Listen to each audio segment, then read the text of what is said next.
Hi guys, before we get into the show today with Jo Whitton from Quirky Cooking, I just wanted to let you know about Jo's Quirky Cooking for Gut Health program. Jo talks a bit about it in this episode today, but if you'd like to check out a bit more about the program, see what it's all about, you can head on over to www.reconnected.me/quirky. That's QUIRKY. And if you enter the coupon code SPECIAL10, you get 10% off the total price of the program. I won't say too much about the journey that Jo's had, but she created this resource because back when she was doing the GAPS protocol, which you'll also find out more about with her family, there weren't really many practical resources on how to navigate through the protocol, and so she created that resource herself, and she's had many people go through the program, plenty of great feedback, and what you can expect from the program is tons of recipes, tons of GAPS recipes. You've got an online support group through Facebook where you can interact with other people during the program and you can ask any questions that you might have. You get meal plans for the different stages of the GAPS protocol. You even get to see what Jo has in her own fridge and freezer and in her pantry. And, she's been doing this for a while, so she's also got some great money saving and time saving tips when it comes to food and cooking that she'll share with you, and so much more.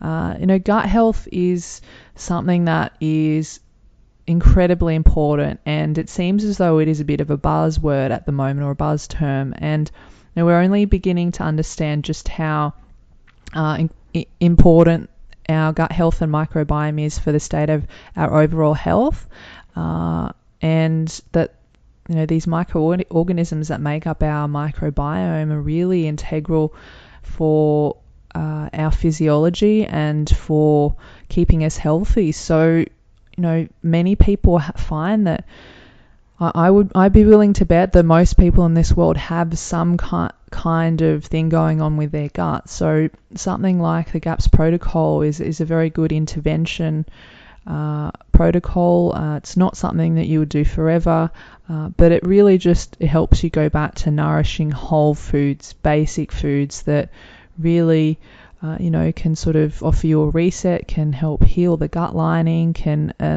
help heal things like food sensitivities and skin conditions such as acne and eczema, autoimmunity. So there's so many different conditions related to that. Then of course there's the mental health, the anxiety and depression and OCD and so many other things. So yeah, this is a great program to check out. So yeah, feel free to do so. And for now, enjoy the show with Jo Whitton. Hi everyone, welcome to the reconnected.me podcast. My name is Lucy Lichtenstein and you can find me at www.reconnected.me. Today I've got a very special guest for you on the show. It's none other than Jo Whitton from Quirky Cooking. Hello. Hi Jo, how are you? Good, thank you. Jo and I know each other through our mutual friend Fuad Kasab, who actually works over at Quirky Cooking with Jo, and they both have an amazing podcast called A Quirky Journey, which I've also been on. So if you haven't checked that out before, feel free to do so because it's an amazing health and wellness resource. And I wanted to bring Jo on the show today because she's got a really beautiful story and she's doing some amazing things out there in the world, and it's just really, really inspiring. So I'm really excited to share this conversation with you. So thanks for coming on the show, Jo. Oh, thank you for having me. It's exciting. Absolutely. I'm glad that you've got your podcast up and running. It's awesome. Yeah, it's been a long time coming. I've been listening, I think, as you know, for about maybe 5 or 6 years, and I think, I felt like it was time to do my own. So yeah, it's really exciting.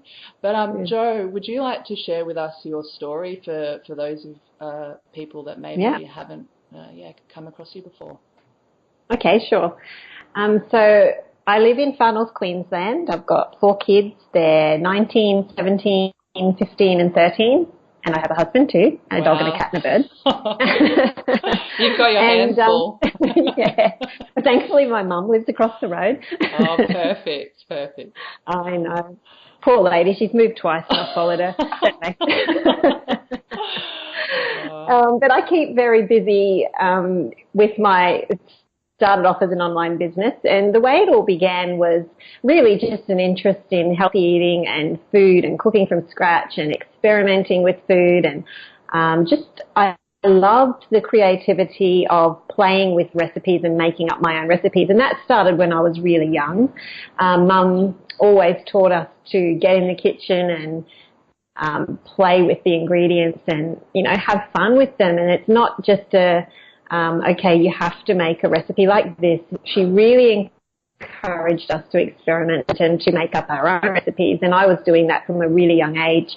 And she also taught us to use whatever we had, because we didn't have a lot of money growing up. So it was what was growing in the backyard, what was on the throw out, boxes at the end of the day at the markets. We'd get cheap or free food there. We had next door neighbours with a trawler, so we'd buy bulk fish. We had all sorts of ways that we saved money on food, and one of them was like using up everything, don't waste anything, and doing creative things with leftovers and all of those sorts of things. And that really taught me a lot about cooking. And it also taught me a lot about health, because Mum was using real ingredients. We didn't have the money to go to the grocery store and buy a heap of packets, and that was a blessing in disguise, because I wanted to be like my friends and have bought bread, which Mum always made all our bread. I wanted to be like them and have things like bought ham and chips and all these sorts of things that my friends would bring to school. And I had things like a capsicum in my lunchbox, which I ate like an apple. I'd have homemade bread, homemade, Mum would make, fried chicken. She's from Texas. So she'd make fried chicken and put that in my lunchbox, and homemade chocolate cake. And my friends were jealous of my lunch and I was jealous of theirs. I wanted ham sandwiches on white bread. Thank you very much. But I didn't get it. So that's a good thing. So I really learned from a young age, playing with the different flavors and what goes together and what doesn't, and what's the ratios to make a cake work, and all of this kind of thing. And that kind of thing still fascinates me now, all the ratios and the science behind food. But then as I got into my teenage years, I also became interested in the health behind food, because I had a lot of trouble with food intolerances growing up, and I didn't realize what it was at first. I just thought, I've got trouble with my sinuses, I've got trouble with hay fever, I always feel sick if I eat ice cream or anything dairy. I'd just, be on the toilet and just headaches. And then I went through a stage in my late teenage years where I had bad acne, and I had all the hormone issues and the period pain and all of that kind of stuff. And going to nutritionists and doctors, I really didn't get a lot of help. It was pretty much just, go on the pill, that'll help your hormone issues, that'll help your pimples. It wasn't like change your diet. Yeah. Nutritionists even pretty much gave me a pill for having anything that was dairy, so you could cope with it with the enzymes, the lactase enzymes, and just basically eat what you want, take this little pill, things like that. And it just wasn't, there was nothing to do with healing food and I knew instinctively that there was more to it than that, and I would question doctors. Whenever I went to another doctor, I'd ask them, and one of them told me to get a life. Another one told me, I also had a lot of trouble with weight gain. I was very, very thin, and as I got older, it got worse, and couldn't gain weight. I would eat all the time. I was always starving, and I just couldn't. Obviously, my food wasn't digesting properly because I couldn't assimilate the nutrients. And one doctor said to me, well, you just need to be eating lots more ice cream and chops and sausages. And I thought, that can't be right.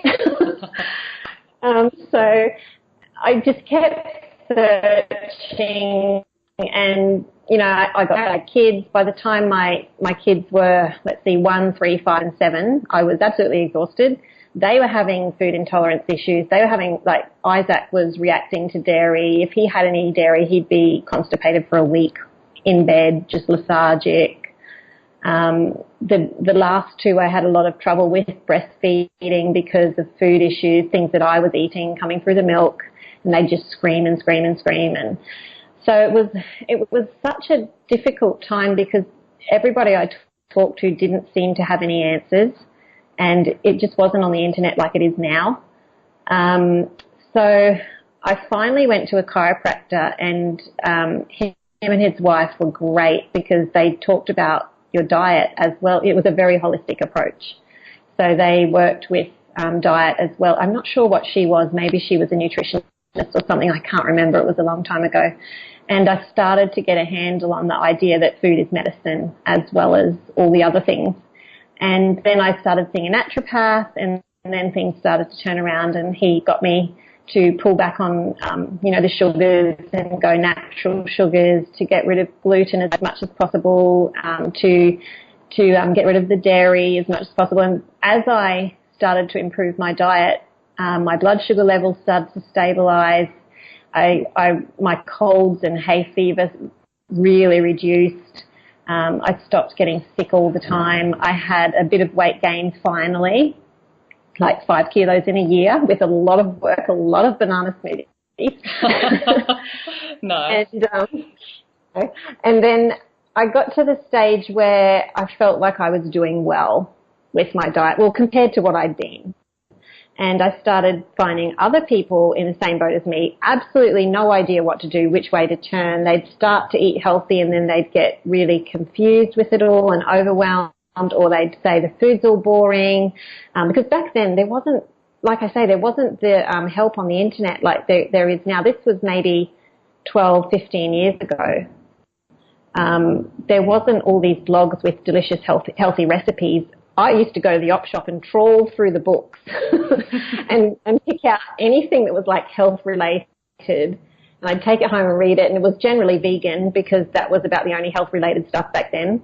And I'd try to eat like that, and so I was doing the best I could.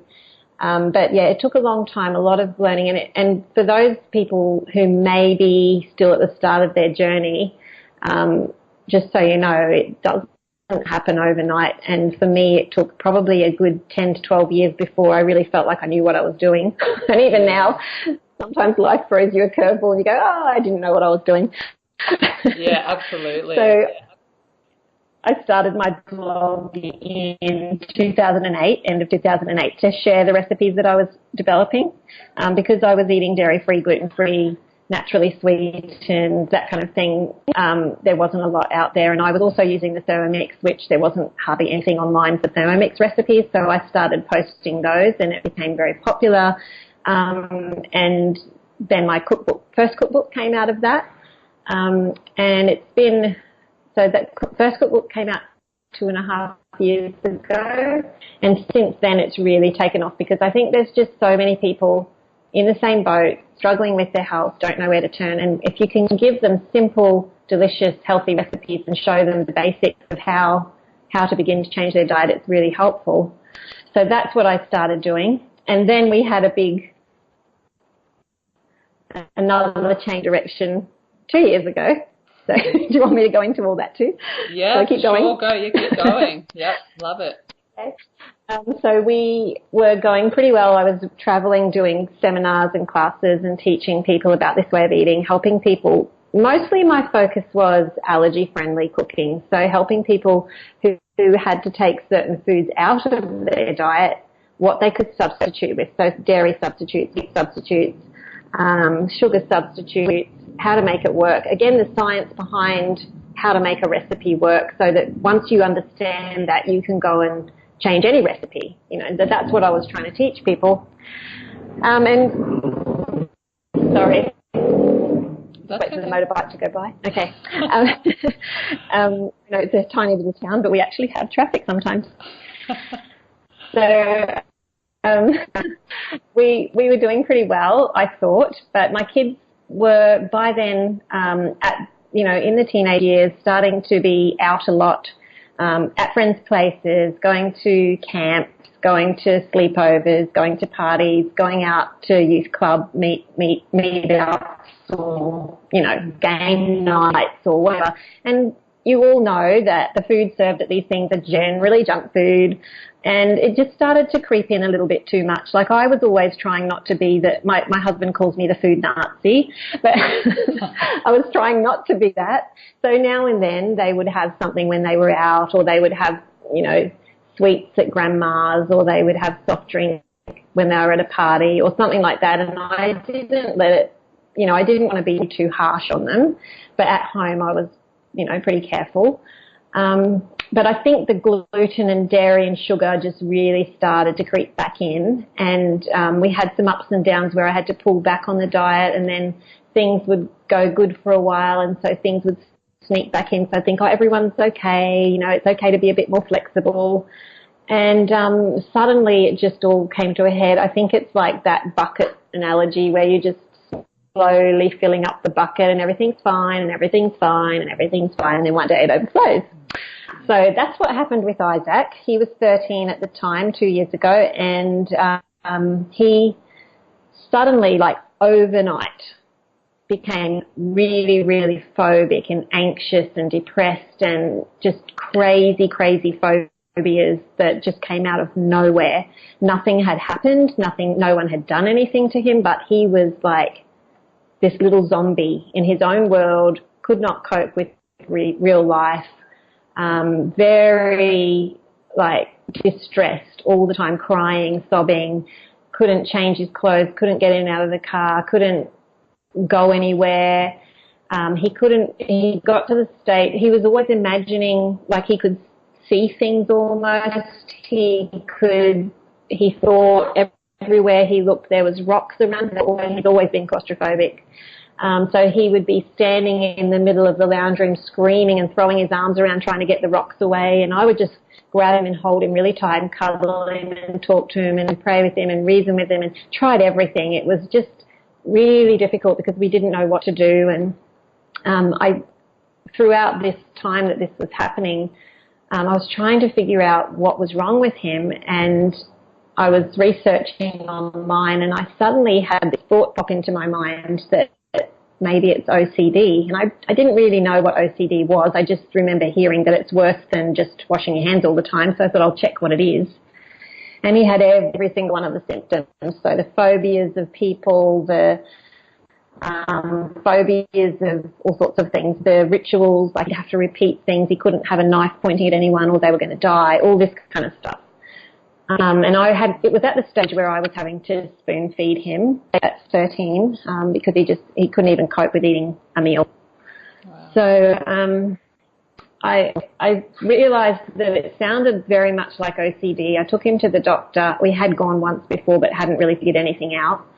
Took him to the doctor and I said, I think it's OCD. And we were both sitting in the doctor's surgery sobbing, and I was just like, I don't know what to do anymore. Can you just give him some medication, please? Because I can't cope and he can't cope and none of us are coping. And I'm not the type that just wants to medicate generally. I really avoid medication, but I was just at my wit's end. And so she said, yep, that's what it is. It's OCD. He needs to go to a psychologist. Here's the medication. And don't worry because you can take this medication for the rest of your life and it won't hurt you. People do it all the time, blah, blah, blah. And I'm thinking, no way. And I knew I had to get on top of it. There had to be a way to work through these issues. And then straight away I knew food was going to be at the basis of it. But we just started him on the medication and that dulled down his fears, and he was very sleepy and, but a lot calmer.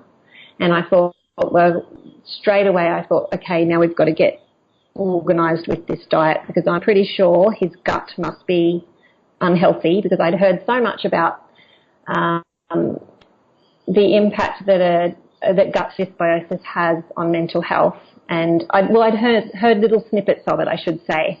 I hadn't looked into it properly, but I had heard it and it stuck in my head. And so I started asking around different health practitioners that I knew in natural health arenas, whole food chefs, different people, and asking them what they thought about this whole gut-brain connection and the GAPS diet, which I'd heard of, or paleo AIP, or what did they think I should do.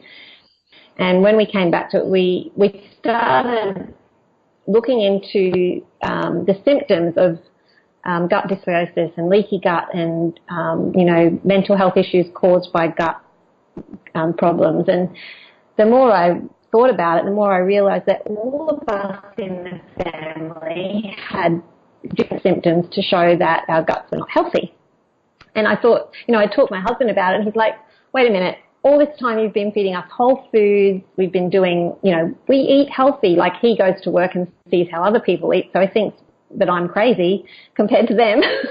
He'll eat it, but he still rolls his eyes. He's like, oh my goodness, you're so strict on all this stuff. I'm like, he's like, how come if you've done all this good work with food like you say you have, how can this be food related? He didn't believe me that it could be food related. And I said, well, I think sometimes whole foods isn't enough. You can still have gut issues that haven't been healed. And from what I read, until you healed those gut issues, even the whole foods are not going to be assimilated into your system properly. Like, for me, I had been eating healthy for ages, but I still hadn't gained much weight. I still hadn't really gotten completely well, and it's because my gut lining wasn't, what it should be. So I wasn't taking in the vitamins and minerals like I should be, and same for Isaac. So he had really gone downhill with his diet, and we had to pull it back and get ready to start GAPS. So we went paleo, and then we slowly moved into GAPS intro. And to cut a long story short, we took probably 6 months, I would say, to do the GAPS intro diet. So, sorry, loud again. GAPS stands for gut and psychology syndrome, by the way, and it helps with both, digestion issues, but also all the things that come out of that. So the mental health, the skin issues, the histamine reactions, FODMAPs, salicylate allergies, almost food allergies, everything. food intolerance, everything. Everything. Everything. So it's all related. So once we started really working on that, he got better so quickly that the doctor and the psychologist were just amazed. And within 6 months, the doctor was like, you could take him off the medication now. And he was scared to come off, though, because it was so frightening to him to go back. It was still too soon in his mind to go back, to think that he might go back to that. So it took him nearly a year before he was ready, and we let him wait till he was ready. And then once he was ready, he went off it, and he's never felt better. He has times where he gets a little bit rocky with his anxiety, but it's never like it was. And it's generally, I think it can usually be pinned down to lack of sleep, too much, sometimes food, and sometimes when he's out, he'll have something that he shouldn't really have. And it can cause the inflammation to go up again, and I feel that that's when his anxiety goes up. But generally, he's a different kid, and he's just, like, he got a job within 6 months of being, on the GAPS diet, and he's working in a supermarket, serving people, and they all love him because he's so outgoing, and he speaks at seminars with me. He spoke at one last year with 1,000 people, and he just thrives on it. He was amazing, by the way. I was there, and I couldn't. Yeah, he was so good. He was confident, and it was just beautiful to hear him up there with you. Yeah, and he just really wants to share his story, because one of the things that really gave him hope when he was at the depths of despair was hearing other people's stories that they have actually gotten well from OCD and anxiety and depression, and that it doesn't have to be a life that you always live. And so once he understood that, he was ready to fight, and he would do anything to get well. And so he was full on with a diet. He just did not waver, and he got well. That's powerful. Yeah. So that's where we're at now. He's 15 and a half now. And, we're just really wanting to help other people to understand how important it is to be eating the kind of food that your body needs, and especially use food for healing. And of course, there was a lot of other things we did, working on sleep, working on exercise, chiropractic, relaxation. All of those things are important, but I really feel like food was foundational for us. Absolutely, and I think that's so powerful because it seems to me like what you've kind of done over, this whole years and years of your journey with your family and your health and including Isaac is you're kind of showing people that, they're not alone, and that there are other people in the same boat, and you've kind of fast-tracked, like you've gone through years and years of learning and, going to nutritionists and doctors and cooking and all of this kind of stuff, and it seems as though you've kind of fast-tracked for a lot of people, and I think that's really special, like what you do, and also, bringing Isaac into the equation, because there's a lot of people out there that, maybe they've only just, recently found out that there's food allergies or there's different health issues that are coming up, and, I guess you were ahead of your time, and it's amazing because, it's such a great, you've got such a great resource, you've got so many beautiful things that you're sharing, and it's really, really inspiring. So I love that. Yeah. I think for anyone, if you're really, really desperate to finances, you will find them. And that was, I never gave up. I was very persistent. I knew something wasn't quite right from really early on, and I just kept looking and kept looking and kept looking. And that's probably one of the biggest pieces of advice I would give people is, you will have setbacks. You will have times where it just feels like it's all too overwhelming and nothing's working, but don't give up. Just keep plugging away, keep pushing, because you'll find the answers you need. Absolutely. Do you want to just go a bit further into what you were talking about gaps before? Do you want to maybe let us know some of the biggest lessons you've got from that, from doing that with your family? Because it just must have been a sort of overhaul of... Gigantic. Yeah. Well, the crazy thing is whenever people read the book, Gut and Psychology Syndrome, or they start to look into the diet, I think the first reaction is, oh my goodness, that's so overwhelming. I could never do that. Forget that. Put that book back on the shelf, because that's what I did. First time I read it, I read bits of it and sort of thought, oh, we don't need that. We're not that bad. It's too hard. It's way too hard. But I think the problem is that book is very scientific. It's going into all the problems that this neurologist that wrote it, Dr. Natasha Campbell-McBride, she's going into all the problems that she's worked with in her clinic. And it seems like a gigantic heap of information to get hold of. But really, when I take it back to the bare bones and think about it and talk about it to people, it's actually really, really simple. It's the principle of whole foods, starting with foods that are very easy to digest. So pretty much going right back to very basic foods, meat, non-starchy vegetables and broth. And you begin there and you just cook things gently as if you were cooking baby food almost. I mean, it doesn't have to be mushed up, but you know how you don't put in a lot of spices and chili and things like that. You don't fry things for babies. You don't roast them so they're crunchy. You keep things soft. You keep things basic. It can still taste amazing. French chefs use beautiful broths to make their food taste amazing.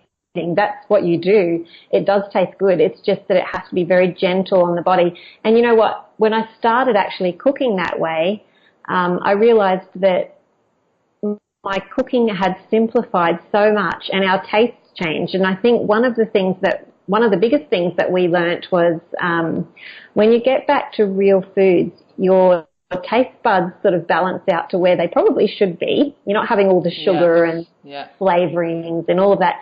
And the food tastes amazing. And you're buying the most basic food. Of course, you want to get as good quality as you can, organic as much as possible. But really, meat and veggies and broth and eggs and nuts and seeds and leafy greens, it just makes the most beautiful food. And slowly bringing in each food as you can cope with it really helps you to understand your body. So the first thing I would say we learnt was getting back to basics and sort of looking at when you're recipe developing, you can get into the trap of trying to make everything fancy. Yeah. And it's just not doable for most people, and you waste a lot of time, really. Sure, do a fancy dish now and then, but basic food is very nourishing and just good old-fashioned traditional foods. So that was our biggest thing that we learned, that you can really enjoy really basic foods, and it will be less prep time and you'll spend less money, really. And then the other thing that we really learned was that when you take things right back to basics and add things in slowly, you can see where the issues are. You can see what your body really wants and needs. Because it's like your body has a good clean out at first, because that's what happens at the start of GAPS. It detoxes with that first fasting stage. When I say fasting, it's meat, broth and vegetables, but your body goes into a fasting sort of stage, and then you start adding in eggs and things like that. And as you go along, you just become so aware of your body. It's crazy. It's like, oh, I didn't know that this made me feel like this. There was always too much information coming in at once for me to understand what one thing made me feel like. So I didn't know why I felt horrible some days. So I almost feel like everyone should try it at least once. One of these really healthy kind of diets where you eliminate a lot of the rubbish and just start with the bare bones and slowly add things in, because it's amazing what you learn about your body. And then once you've got that knowledge, you're not staying on this really strict diet forever. And that's one thing I, really kept telling the kids, this is a temporary diet, which helps them to cope with it. And as we can, we add things in.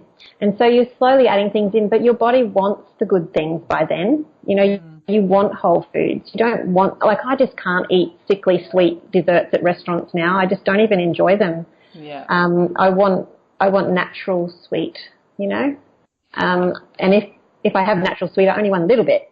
So it's like your body adjusts to what it needs, and you start to understand more what your body needs, and those desires are what you're feeding.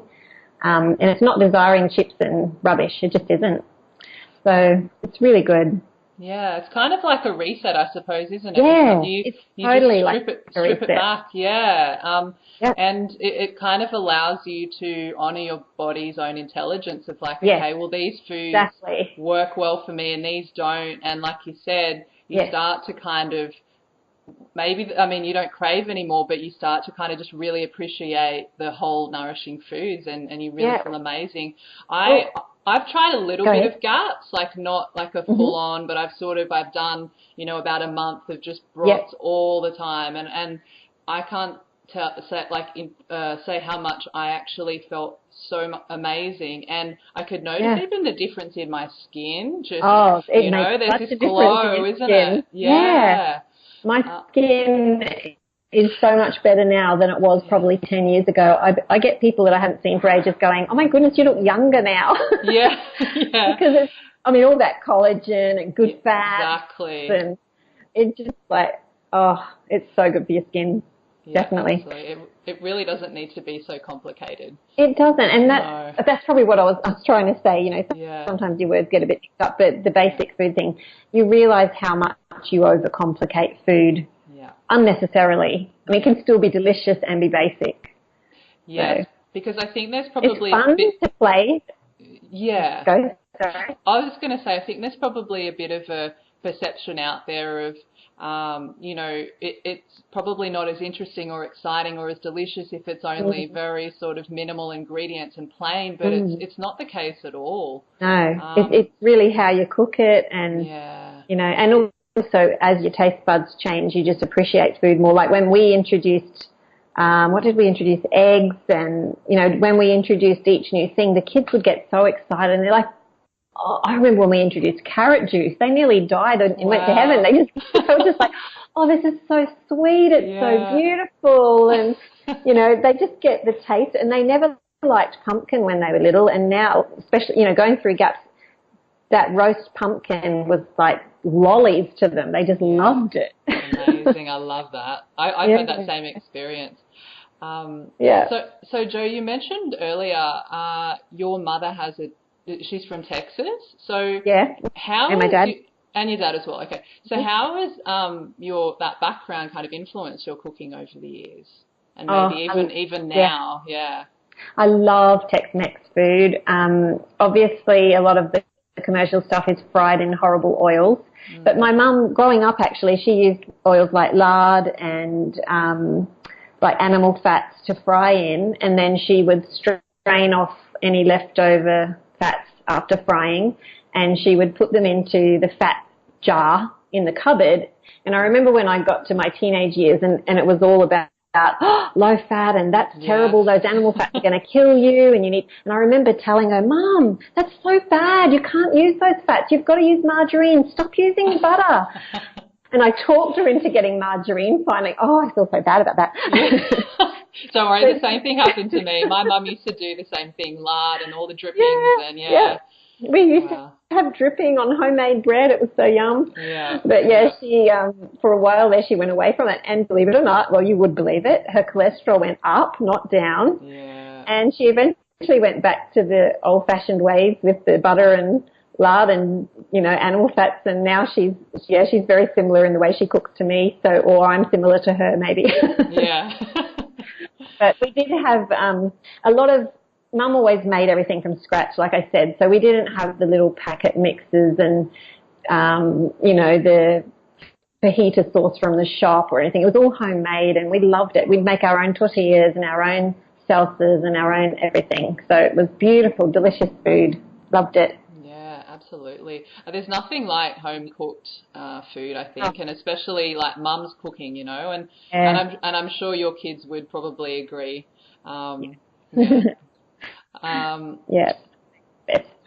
Yeah.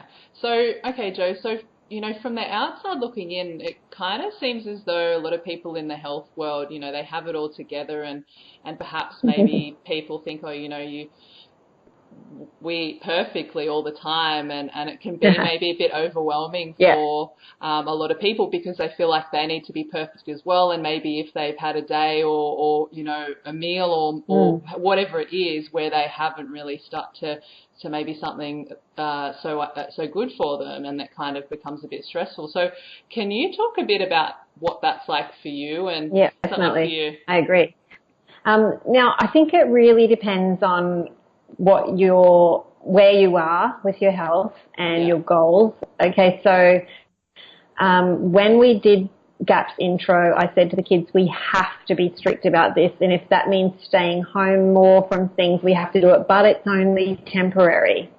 It's not that we're going to be doing this forever, and we would take food with us wherever we went because we had to stick to the diet, otherwise it would muck up what we were doing with healing the gut. So I think there's times in life where you have to be really strict and perfect for a while, but if you keep your eye on the goal that, I'm going to have a healthy gut, so I will be able to handle a little bit here and there of things that are not perfect once I get through this stage, and we've gotten through that, and generally,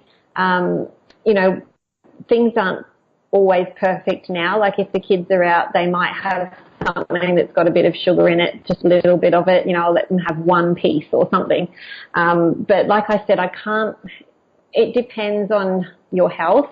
With Isaac, he will very easily now go over the edge because he's gone through GAPS and he says, I'm better now, I'm better. And it's like, okay, but be careful. So he will have maybe when he's at someone's house, he might have some chips or he might have something that's not, the best. But he knows that most of the time he's got to be really careful. And if anything happens, like if his health changes because of what he's eating, he knows to pull back. But really, for a lot of people, they don't have these major issues. They're just trying to eat healthy and have whole foods and whatever. So I don't think it's such a big deal for them. It really depends. I think it's so individual. And for us, like, I guess when you say perfect, no, we're definitely not perfect, because if we were perfectly doing GAPS, we would make 24-hour yogurt, but I generally buy it from the shop and it's not 24. Because I run out of time. And it's a really good organic yogurt. It's the best I can buy, but it's not the perfect GAPS yogurt. Or we might be out and about and we don't have time to get home for lunch, so I'll buy a roast chicken from the grocery store or something and just say, don't eat the stuffing, and that's not the greatest either, but we all just do what we can. We don't eat 100% organic or anything like that. We just buy what we can organic, and other things we get from the markets, hopefully pesticide-free as much as possible. We get them here and there, and I do buy from the grocery store as well. So definitely not perfect, But I think it's just a matter of doing the best you can, and if there's major health issues, then focusing in on those as much as possible. I hope that helps. Yeah, no, absolutely. And I think, just priorities as well. And like you said, you mentioned with the yoga, like sometimes you just need to be like, you know what, I don't have time, so I'm going to make the best choice that I possibly can. And the same thing goes for when Go ahead. I was just going to say the same thing goes for maybe when you go out to a restaurant as well. Yes, I mean, sometimes you just need to make the absolute best choice that you can and not worry about it. Yeah. And then just cook, most of what you eat at home. So, yeah. But go ahead with what you were going to say. Yeah. I'm at the stage with my health that if I go out to a restaurant, I can have something with a little bit of sugar. If they bring out this beautiful dessert, I might have just a little bit of it. I try to really avoid the gluten. Yeah. Thankfully, I'm good with a bit of dairy now that we've done the gut healing. I couldn't handle any before. It took me a good year to even be able to have ghee, but now I can have ghee, butter, yogurt, cream, sour cream, cheeses. So that's really opened up a big variety of food for me. When I go out, I don't have to ask, is there dairy in it? I'm just good with that.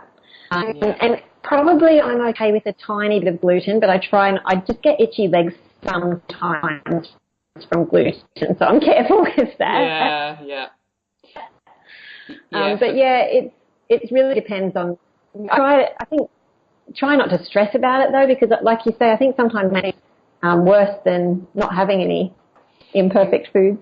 Exactly. I think sometimes that stress can negate everything else, and it's better to kind of eat something and really enjoy it, and and actually you feel good. Like there's actually physiological things going on when you're doing that compared to just stressing about every little thing. So there's definitely something to be said for that. Well, one thing I've noticed, because I travelled in the UK when we were still only halfway through GAPS, and I was there for a month nearly, and I just had such an amazing time, and I just loved being with my friends there, and I wasn't as careful as I would have been at home, but I didn't get sick once, not even the single, smallest reaction. And one of my friends said to me, I really think it's because you're so happy, your body healthy, and I really think there's something in that. Like if you don't have that stress on you, your body can handle foods better.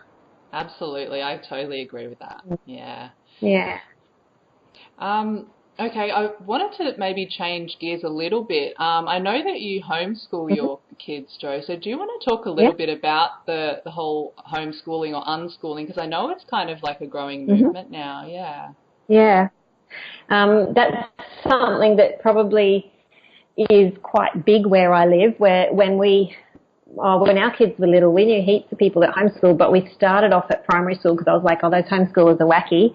And and my friends would say to me, your sister's thinking of homeschooling. Are you ever going to homeschool? I'm like, no way.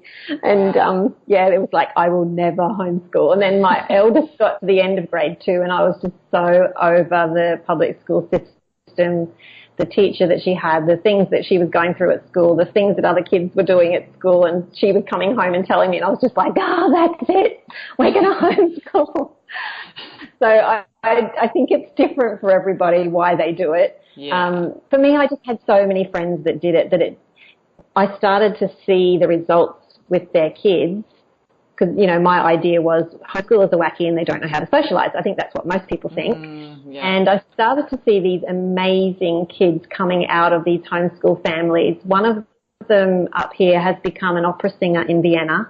There's another one that's a country and western singer. There's another, they're the most beautiful, outgoing, amazing people. I was just like, you know what? I want my kids to be like them. Oh, that's so beautiful. And I started to see that really what these families were doing was giving their kids the chance to be themselves and not to have to fit into a little box.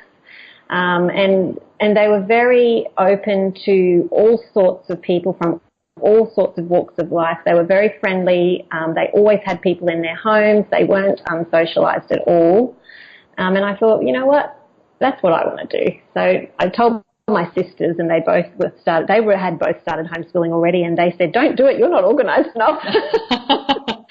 But I said, "I don't care. I'm going to do it anyway." And we would be sitting on the floor doing art with the messy kitchen, but I didn't worry. We just enjoyed it, and it's worked really well for us. I think the kids have learnt to be themselves, and I'm hoping that they've learnt a love of learning, which I think is really important, because if you teach your kids a love of learning, they can learn anything. And I've always told my kids there's no limitation on what you can do. If you want to learn it, you can learn it. It doesn't matter what it is. And you don't have to be stuck in the idea of go to school, go to university, get a 9-to-5 job. You don't have to do that if you don't want to do that.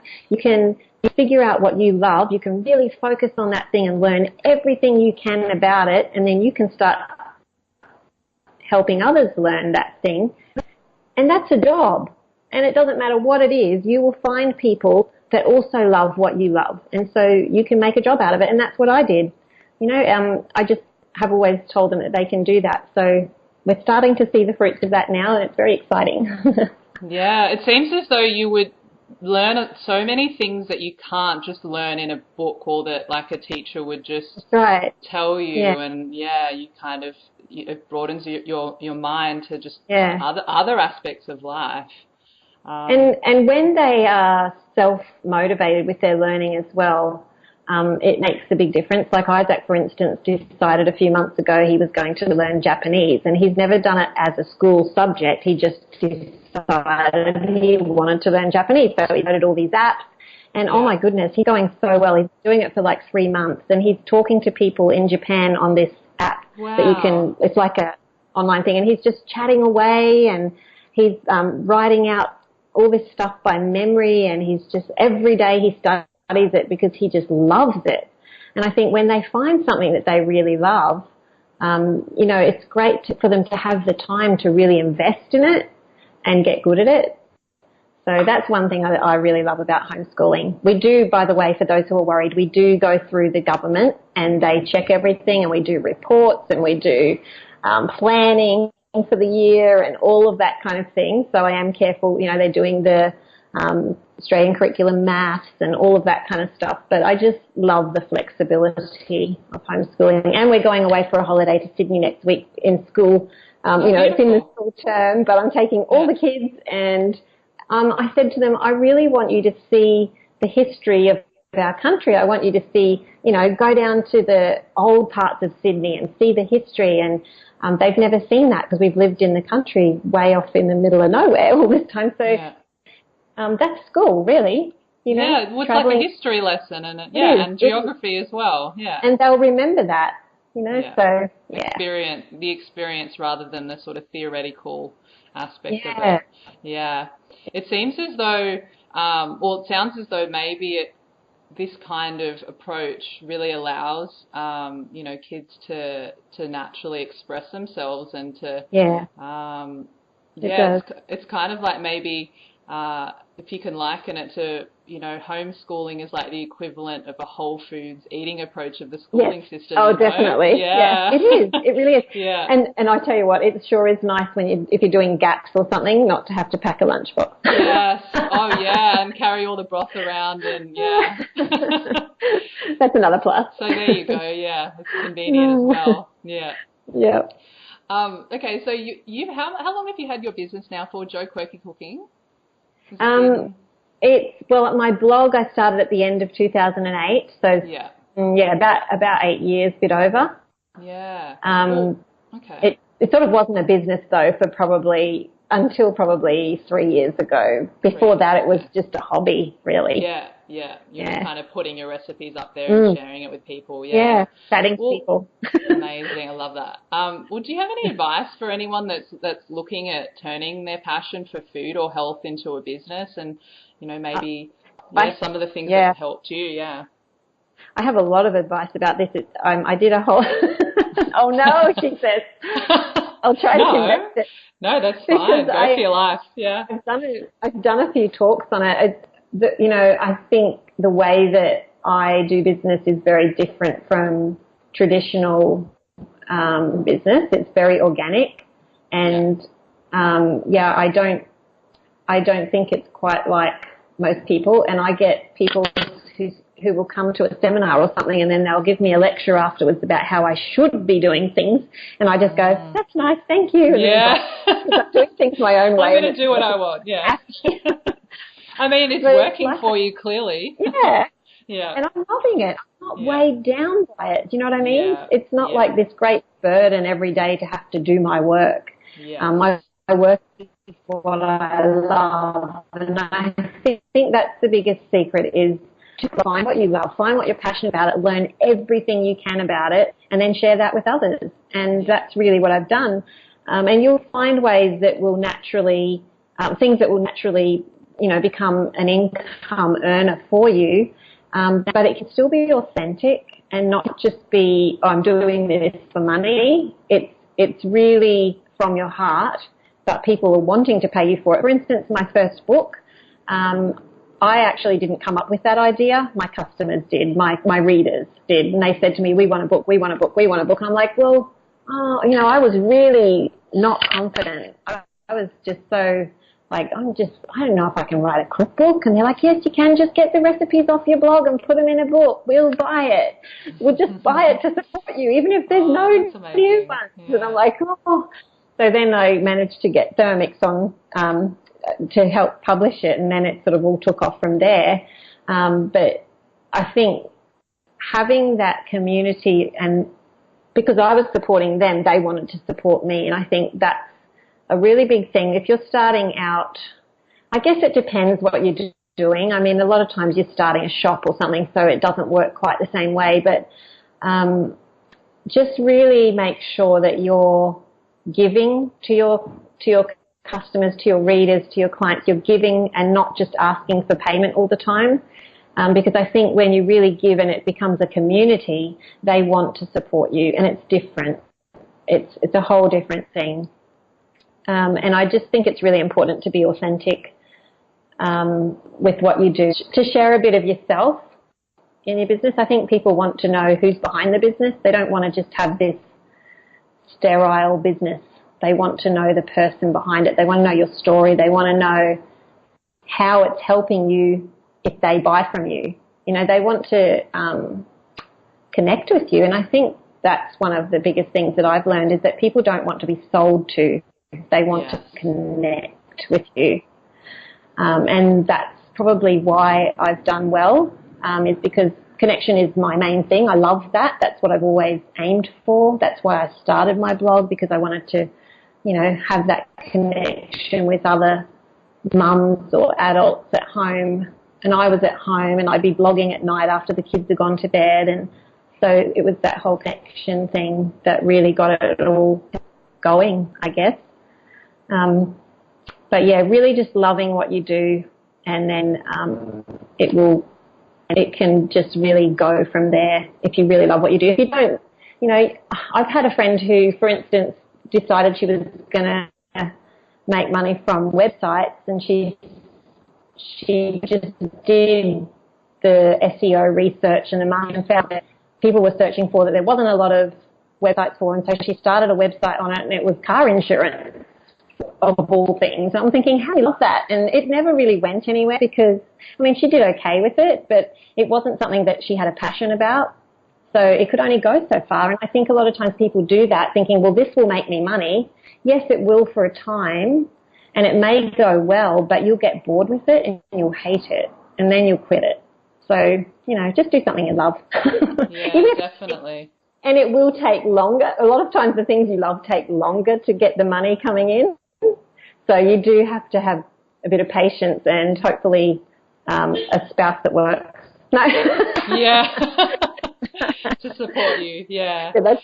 Yeah. I love that. I guess that I had that benefit of not having to make the income because my husband did. So I had the time to spend. So I do understand what a lot of people do is they'll have a day job that's just to bring the money in, and then they'll do what they love on the side until that builds up, and then they'll start making that into their income. Yeah, definitely. Does that help? Yeah, definitely. And you know, there's a saying out there, "Follow your bliss," which I think is Yeah. by Joseph Campbell, that philosopher that I absolutely love, Yep. and it's Yep. about yeah, you find that exactly what you're talking about, that one thing that really Yeah. lights you up, and if you find that, you don't feel like you're actually even working. You don't work a No, day in your life, and that's right. if you follow your bliss rather than follow the finances are kind of like a side effect of doing that, right? It comes, Yeah. and I think also you can probably say, like what you're talking about with being yourself and being authentic and connection and all of that, it's kind of like a parallel of living life too. You know, you do that Mm. in life, and the same kinds of things happen. That's right. It just flows. Yeah, it flows, and you know, people Yep. are maybe drawn to you, and you start to just you surround yourself with all these beautiful people that are in a Mhm. similar boat, and yeah, Yep. it's a beautiful thing. It Yeah, is. It really is. yeah. I've got coming to the end of the show, but I think we've got a little bit of time here, so I've got like a bit of a bonus round, Joe. So Okay. I ask each of my Uh-oh. guests that come on. Yeah, it's all good. It's all good. So I'd love to know what excites and inspires you in your life right now.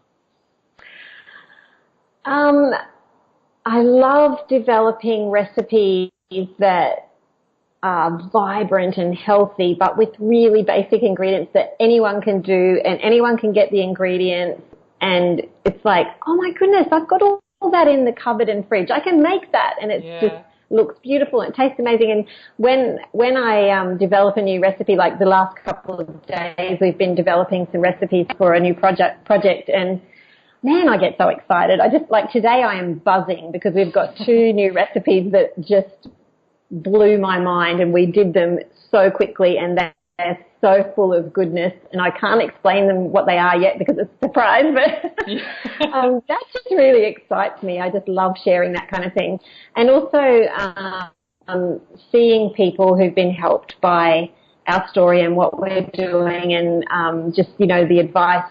I had a lady write to me the other day, a young lady, like early 20s, and she just, oh my goodness, I get really sad emails sometimes, and this lady wrote me just this great list of issues that she has and illnesses and things, and all the things she's tried, and she said, I generally last for like 2 weeks and I give up, and I don't seem to have the willpower to stick with it, but I know I need to, and what do I do? And you know, maybe I should do your course, should I, or shouldn't I, or what should I do? And I wrote back to her, and I was quite firm with her because she has some major issues that she has got to get on top of, or she's just going to, you know, get worse as she gets older. And I was quite firm with her, but I was really saying to her, you know, it's simple, just do this and this. And I set out the steps really simply for things that she could do, and talked about not beating herself up when she does fail, but just start, you know, just working on it, and just don't think you've got to do all or nothing, or you will give up in 2 weeks. Anyway, she wrote back about a week later, and she said, oh my goodness, it's working. And she said, thank you so much. She said, I feel like you gave me the freedom to not beat myself up, you gave me the freedom to fail, and now I want to do it. And she said, and she's been writing to me and telling me all the changes. She said, usually people just say, buy this course, spend this money, do this, do that, and they're really hard on me, but you have understood where I'm coming from, and you're not saying you have to buy this, you're just saying this is what you do, it's simple. And she's finding the changes, and, you know, if she buys my program, great. If she doesn't need it, great. I don't really care. I'm just glad that she's getting well. So that just makes me really happy. Absolutely. You gave me goosebumps just then when you said what she said. That's beautiful. I love that. It makes it worth it, doesn't it? It's just, I go back and read those emails again because they just really encourage you on days where you just feel like, am I actually making any difference? Yeah. You are. Oh, Joe, you're making a huge difference. But I think we all can. That's the thing. You just share what little bits you've learnt with someone who hasn't learnt that yet. You're making a difference. Absolutely, because I think a lot of this kind of stuff, you know, it might be second nature to us, but to someone else, it's maybe something they've never heard of before, and even if it's something basic, it could change like their whole world. And well, that's it. And at one time we were at that point. You know, I remember when the naturopath started telling me to take gluten out and make gluten-free bread. I asked him if I could put gluten powder in it to make it rise better. I mean, I'm so clueless. Oh, amazing. So, yeah, love it. It's good to remember where you came from and give people some simple steps to start with and don't overwhelm them. Yes, it's very grounding, I suppose, and humbling. Yeah. Yeah.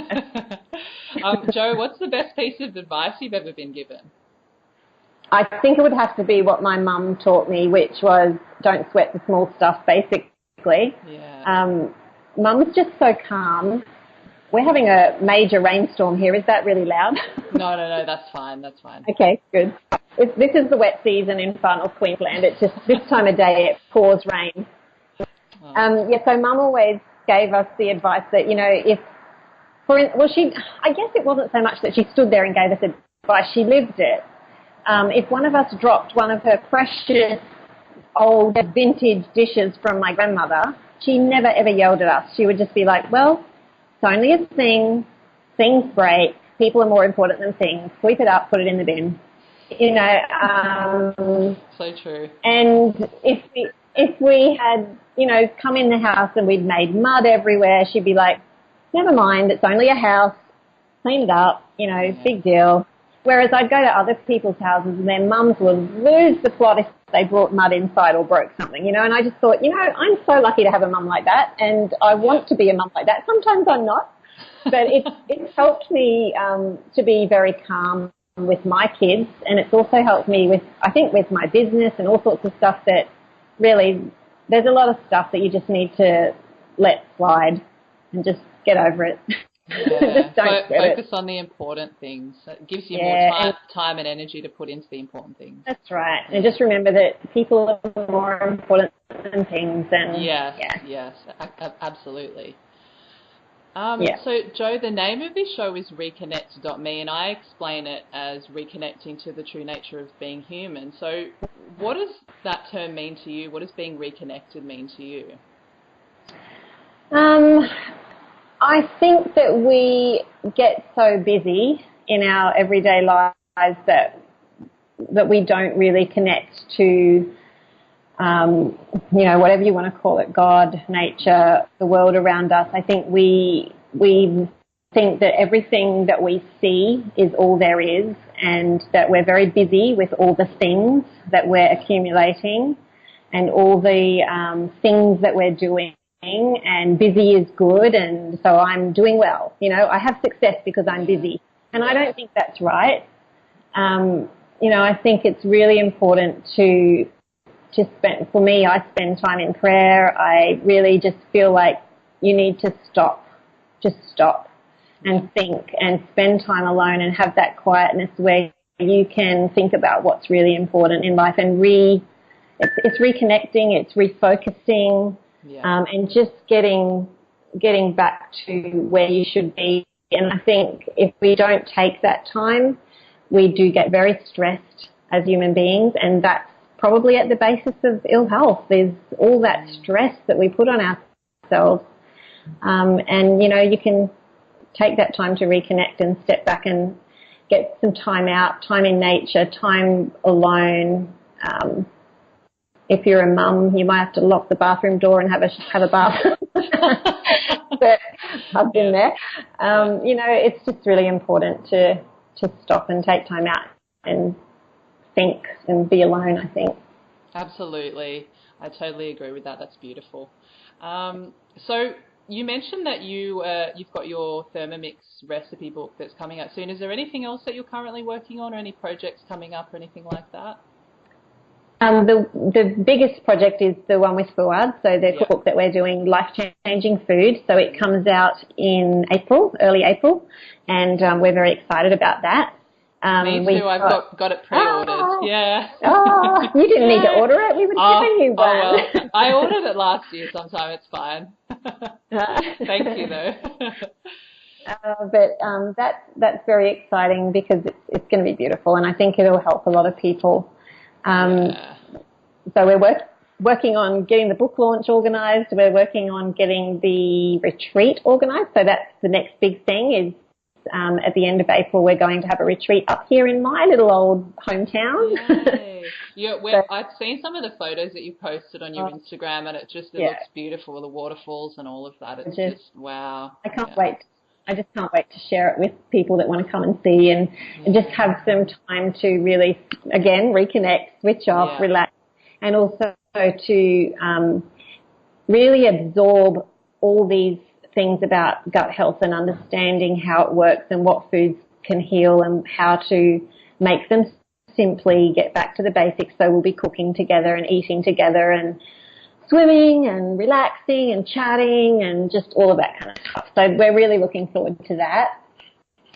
And then we'll be travelling around Australia doing our life-changing food seminars, workshops, classes. So we're excited about that. So, maybe 5 days a month we'll be travelling. Yeah. So that'll be really fun too. And I think it really helps for people to see it, to see the food cooked so that they understand how simple it is, and to hear our stories and to hear and be able to ask questions and start to work out some of these things. But the one-on-one thing I find is very powerful. So we're looking forward to that. Yeah, amazing. It sounds like you've got a really exciting year ahead already. I think planned so. out, yeah. And it's only just begun. We're working with an events manager, and it's just all exciting. It's all happening. Yeah, beautiful. Yeah. Can't wait to see how it all unfolds. It's going to be amazing. Thank you. Yeah. So where can people find you and connect with you online, Jo? The easiest way is just to Google Quirky Cooking. It'll all come up. Actually, I had someone say to me, whenever I want a recipe, I just write Quirky and then whatever it is. So chocolate cake, salsa, soup, chicken. I just write Quirky and then one of your recipes comes up. I'm like, awesome. So there you go, guys. Just Google Quirky whatever. So you're kind of like the equivalent of if you just put paleo on the end of something, or I'm the Quirky. You're the Quirky. Or gaps. That's amazing. You've kind of created your own little thing there. That's niche. Quirky, the Quirky. That's how you know you're doing something right. Yeah.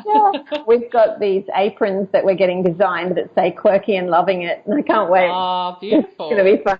Amazing. Yeah, so that fits in quite well. But you can find me on Instagram. If you want to see behind the scenes shots, that's where I put them on Instagram. So that's a little bit more private. I mean, it's public. Anyone can look at it, but I put things like what I'm drawing, what I'm eating, where I'm swimming, my family life, pets, homeschooling, cooking, everything on that one. If you're just interested in the food and health tips, then that would be the Quirky Cooking Facebook page and the blog. And then I also have a private chat group called the Quirky Cooking Chat Group if you want to, hang out with the cool kids. No. You are the cool kids. Sometimes I go and hang out with them too. No, they're great because you ask a question and there's just like 27,000 people answering you. It's great. I love it. Yeah. Well, it's a community, isn't it? Like everyone just kind of looks out for each other and helps each other. Yeah. I love it. It's so good. I go in there and ask questions. And then there's also the Quirky Gaps group. So if you are interested in gaps and you want to ask questions about that, you can go to that one. And then I have the Quirky Cooking for Gut Health program. So that's an online program. If you want to do gaps and you need some help with the cooking side of things, that's where you would go for that. There's cooking videos. There's 6 ebooks of recipes with meal plans. There's lots of downloadables. And there's a support group that's completely private. You can chat about what you're doing about gaps and everything, and there's a gaps coach or gaps practitioner in there every week answering questions as well. Wow. So, also the podcast, A Quirky Journey. Of course, yeah. God, you're everywhere, aren't you? Oh, sorry. Oh, no, that's good. It's a good thing. It means you're accessible and, Yeah. And if you really want to answer, go on Instagram because I get less questions on there, so you get more likely to get answered. Oh, that's beautiful. I've actually noticed how diligent you are at replying to comments and things like that and emails. Yeah, it's really nice, actually. It's always been part that I loved, like I said, the connecting. That's what I love. That's why I started all this, because I wanted to chat. So. Yeah. Perfect.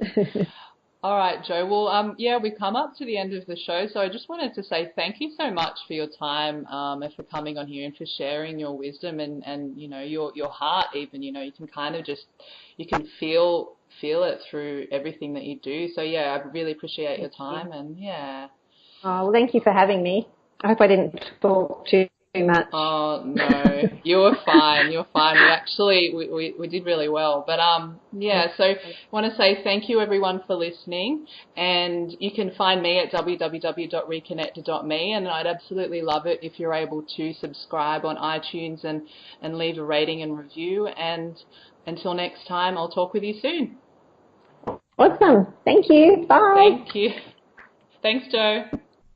Hey guys, before I let you go, I just wanted to let you know a little bit about the life-changing food cookbook of Jo and Fuad's from Quirky Cooking that we just mentioned here briefly on the show. So right this very second, I am eagerly awaiting my delivery of this book, but I know for a fact that it's going to be a masterpiece.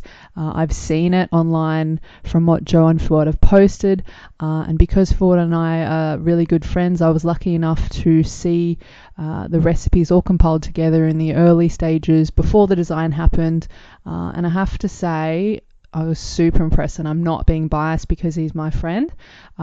It is incredible. So there are just so many different gaps and paleo friendly recipes that can be used on the Thermomix as well as conventionally, and so both of those methods for each recipe have been provided, which is amazing. And whether it's breakfast, lunches, dinners, desserts, even basic things to learn how to make, in terms of cooking. So whether it's even how to make ghee and bone broth and different types of condiments, and drinks. There's something in here for everyone. There's so much that's in this book, and I know how much love and hard work and blood, sweat and tears and long hours, so much has been put into this book, and to be able to have it in this beautiful package all in one, this beautiful contribution to the world, to be able to help people nourish themselves, to nourish their families, to make it easier to make food if you've got a food sensitivity, whether it's nuts, eggs and so many other things. Definitely it's world class. I feel as though this may possibly be the last cookbook that I'm ever going to need to buy, because there are so many recipes in there and it all just looks really, really amazing. So I'm going to be posting a video of it once I receive it, and I'll put that up on social media and on my website. I'll write about it as well. But I just wanted to sort of encourage you to look into getting that book. That they've had, even before it actually has been released for shipping this week, it's already become a bestseller, and that is incredible. And something else that I think is really amazing about the book is that Jo and Fuad have both sort of brought their original flavors to this book. So Fuad, being Lebanese, has that Middle Eastern influence, and then Jo, with her Texan background, has that influence coming through in a lot of her recipes as well. And it's a beautiful combination. And probably by the time this show airs, I'm going to have this book in my hands, so I am super excited about that. But for now, if you'd like to find out more about the book or you'd like to place an order, feel free to head to www.reconnected.me/life-changing-food. So why would you want to go through my website to get to that book? Well, what that does is it doesn't cost you anything extra, but it does help to support everything that I do here at reconnected.me, including this podcast, including the information that I can provide on the website and through other means as well. So would absolutely love it if you're able to head through that link to help support the show and to help to support Jo and Fuad and what they're doing as well, because they're doing absolutely amazing things. They're very, very inspirational, and knowing them personally, they're amazing people and they have such great intention. such great heart, and that comes through in this cookbook and on their podcast and in everything they do, as you may have already heard on this podcast, because now I've had both of them on the show. So anyway, one last time, that link is www.reconnected.me/life-changing food. And I hope you enjoyed the cookbook. I hope you enjoyed the show. And until next time, I'll talk with you soon.